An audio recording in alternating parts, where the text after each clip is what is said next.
Hi, I'm Andre Faust. Well, today I'm going to talk about ATCON, the ATCON story. Well, whoopee shit, there isn't anything new here, nothing that we don't know anything about. Let me think here. So what's all the fuss all about anyway? Why? Are we getting, so concerned at this stage of the game about ATCON? Well, maybe it might have to do that it's an election year, and well, politics is a funny game, right?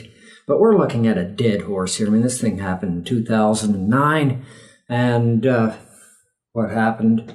Well, the consequence for the Liberal government, they lost their election. The Conservatives come in, and they got voted out, and then the Liberals are back in. Now we're bringing a dead horse to rehamper. We have to rehamper it. So what does this all mean? Well, what it all means in 2017, going into 2018 is, look, people, suck it up. I mean, we lost that money. I mean, it's gone. The only winners that came out of that were the banks. They recuperated 80+%, while the taxpayers only recuperated 4% of that. But that is a dead horse. Now, with corporations, you've got to understand how the business model works, politics, the banking system, all how that works. It's all interrelated. So usually how corporations hold governments at bay, they look at an economically deprived area, such as the Miramichi and as what ATCON has done. They make these great promises to the government that if they can get all this corporate welfare, that they'll either be able to maintain existing jobs or create new jobs. That's the sales pitch every time, right? It never fails. It's always one of the two. But at the end of the day, where are the jobs? Where are the jobs that are maintained? Gone. Like the Atkins story, they're gone.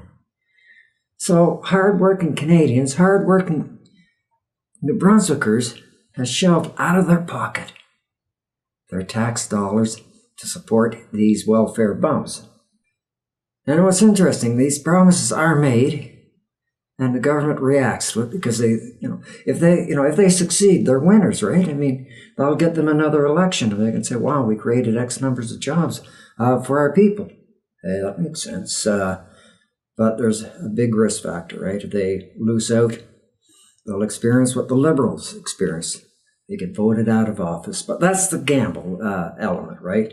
But, it's like putting your hand on a burner on a stove, right? When do you learn the lesson not to put your hand on? Because this thing, the way these corporations and banks have been doing things with government, is nothing new. We can look, 20, 30 years, 40 years, and the same game's been played over and over and over. But nothing has changed. People still get screwed in the end. I've got to bring up at this point here. It's a report by the Fraser Institute, one of the most ultra-conservative institutions, think tank in Canada. And I'm going to read the script so I get it right, to what they actually said. And this has to do with corporations on how they milk government for everything they are. And like ATCON, they're playing the same game, right? Nothing new, nothing, exciting there, the same old routine. So in a report presented by Canada's conservative think tank, the Fraser Institute, they reported that over a period of 20 years, the federal, provincial, and local authorities together spent almost $684 billion on subsidies, mainly to the private sectors. And the impact on consumers was marginal at best. I mean, this is the Fraser Institute is about as conservative as you can get, and they've come up with that. The other thing you also have to look at when you're looking at these corporations and banks and all that system is that they're always the winners.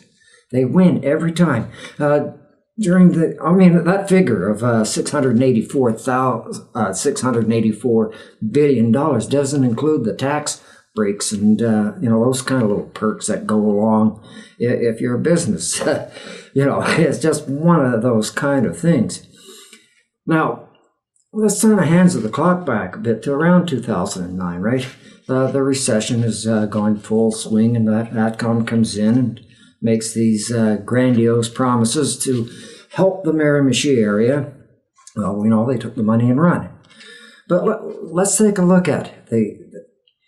During the last recession, the Royal Bank of Canada, they boasted a record-breaking profits of $1.23 billion. That was during the recession.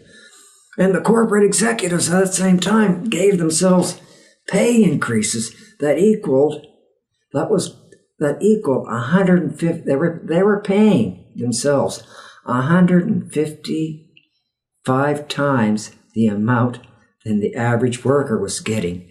Interesting, right? While the rest of Canada is suffering, these guys are raking it.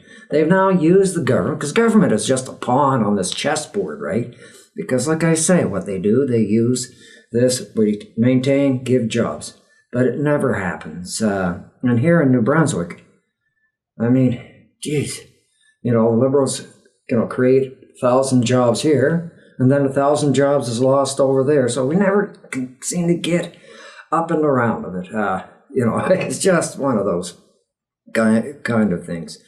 But, coming back to ATCON at this late of the game, right? I mean, that game is over. The big boo-boo was made. The government took a chance. They paid their monies. They took their chances. They lost.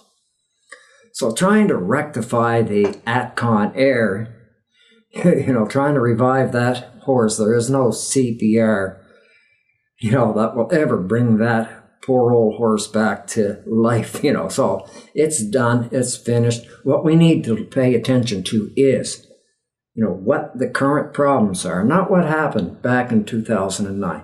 What we have to deal with is today's current economy. We have to take a look at the status of New Brunswick. Has government strategies increased our population? Has things remained the same? Are we having a decrease? Those are the things that we need to take a look at. We also need to take a look at the whole financial plan. Is it working? And this is the time to ask for it, for this upcoming elections. Make those questions. Ask those questions. Get answers. Because that's what's going to be important. The days of the old school parties might be coming to an end. Because if they're so caught up in an old system that the corporations, dictate to government, where they spend their money, though if both the Conservatives and Liberals are caught in that mindset and can't break away from it, well, maybe in the next round of elections, maybe the results should be, rather than red and blue, that it should be purple or green or purple. The order doesn't matter. Maybe they have a solution. And if they can't provide a solution, what's the other options that are left? The French had it right. Bring out the guillotine. Thank you.